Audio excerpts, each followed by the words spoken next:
اور جنہوں نے دین متین کی تشریح و توضیح کے اندر اپنا بھرپور کردار ادا کیا، آج ان 4 اماموں کو ہم خراج تحسین پیش کر رہے ہیں۔ میں نے قرآن مجید برہان رشید کی سورہ جمعہ کی آیت نمبر 3 آپ کے سامنے تلاوت کی ہے۔ خالق کائنات جل جلالہ فرماتا ہے وآخرین منہم لما یلحقوا بہم، کہ اللہ تبارک و تعالی نے ان میں سے جو کہ صحابہ کرام علیہم رضوان کے زمانے کو نہ پا سکے، ان میں سے کچھ لوگوں کو اسی قرآن مجید اور نبی اکرم صلی اللہ علیہ وسلم کو بھیج کر ان کا تزکیہ کیا، ان کو ستھرا کیا اور ان کو علوم عطا فرمائے۔ وآخرین منہم لما یلحقوا بہم، کہ وہ جو عہد صحابہ علیہم رضوان تو نہ پا سکے اور رسول اکرم نور مجسم شفیع معظم صلی اللہ علیہ وسلم سے ان کی ملاقات نہ ہو سکی، لیکن نبی علیہ الصلوۃ والسلام کے تعلیم و تزکیہ کا حصہ ان کو بھی میسر آیا، کیونکہ اس آیت سے پہلے خالق کائنات جل جلالہ کا فرمان ہے هو الذی بعث فی الامیین رسولا منہم یتلو علیہم آیاتہ ویزکیہم ویعلمہم الکتاب والحکمہ، کہ خالق کائنات جل جلالہ کی ذات وہ ہے کہ جس نے امیین میں ایک رسول کو بھیجا جو ان پر اللہ کی آیات پڑھتے ہیں اور ان کو ستھرا کرتے ہیں اور ان کو حکمت اور کتاب کی تعلیم دیتے ہیں۔ اس کے ساتھ بعد میں فرمایا وآخرین منہم، ایک تو وہ کہ جن کے ہوتے ہوئے جن کے درمیان رسول اکرم صلی اللہ علیہ وسلم تشریف لائے وہ لوگ بھی پاک ہوئے ستھرے ہوئے اور ان کو تعلیم ملی، اور وآخرین منہم لما یلحقوا بہم، اور ان میں سے اوروں کو پاک کرتے ہوئے اور علم عطا فرماتے ہیں جو ان اگلوں سے نہ ملے۔ تو اس مقام پر جن شخصیات کا ذکر کیا گیا ان میں سے سر فہرست وہ ائمہ اربعہ ہیں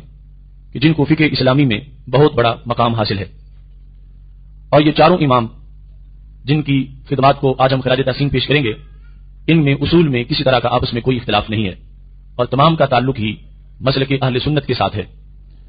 4 امام جن میں سر فہرست امام اعظم ابو حنیفہ نعمان بن ثابت رحمہ اللہ تعالی ہیں، آپ کی ولادت 80 ہجری کو ہوئی اور وصال 150 ہجری کو ہوا۔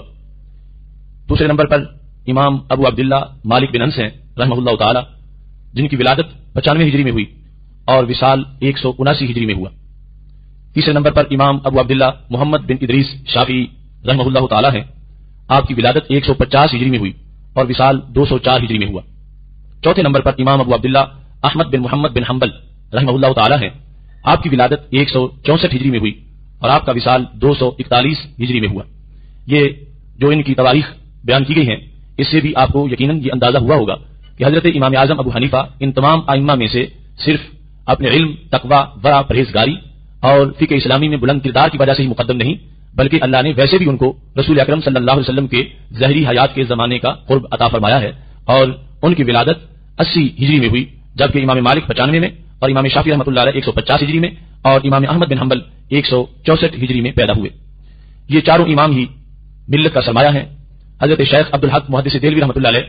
اپنی کتاب صفر السعادہ کے صفحہ نمبر 20 پر ارشاد فرماتے ہیں مجتہدان امت بسیار بودند، کہ اس امت کے اندر مجتہد یہ کوئی صرف 4 ہی نہیں تھے، بہت سے مجتہدین ہوئے ہیں۔ وہ آنچے قرار یافت و باقی مان از مذاہب اہل سنت و جماعت 4 مذہب مشہور ہے، لیکن جن کے اجتہاد کو اللہ نے مقبولیت دی اور جن کے اجتہاد کو امت مسلمہ کے کسی نہ کسی حصے نے تسلیم کیا اور اس پر عمل کرنا شروع کر دیا، اور عمل کی وجہ سے ان کی فقہ کو آگے بقا اور دوام کی حیثیت حاصل ہوئی، تو وہ یہ 4 فقہی مذہب مشہور ہیں جو ان 4 ائمہ کے ہیں کہ در اعتقاد و اصول دین باہم یکے بودان، اصول کے لحاظ سے اور عقیدہ کے لحاظ سے ان 4 میں کوئی اختلاف نہیں ہے۔ 4 کے 4 امام ہی اہل سنت ہیں اور ان میں سے کسی کا بھی عقیدہ کی بنیاد سے دوسرے کے ساتھ کوئی اختلاف نہیں۔ در فقہ و فروع در بعض مواضع مختلفاً، فقہ کے کچھ مسائل میں اور فروعات کے اندر بعض مقامات پر ان میں اختلاف ہے، اور یہ وہ اختلاف ہے کہ جس کے بارے میں رسول اکرم صلی اللہ علیہ وسلم نے فرمایا ہے اختلاف امتی رحمہ، میری امت کا ایسا اختلاف جو دلیل و برہان کے زیر سایہ فروعی مسائل میں ہو وہ امت کے لیے رحمت ہے، جس کی وجہ سے امت میں جمود طاری نہیں ہوگا اور ہر شخص قرآن و سنت کی روشنی میں مسائل کے حل کرنے کے لیے اپنا کردار پورا کرے گا۔ تو یہ 4 امام اہل سنت و جماعت کے امام ہیں، اور 4 کی خدمات ہی بڑی عظیم ہے اور 4 کی اجتہادی شان بڑی رفت والی ہے، لیکن ان 4 میں سے اسبقیت اور اقدمیت اور افضلیت خالق کائنات جل جلالہ کی طرف سے جو حضرت امام اعظم ابو حنیفہ رحمہ اللہ تعالی کو ملی ہے وہ آپ ہی کے حصے کی بات ہے۔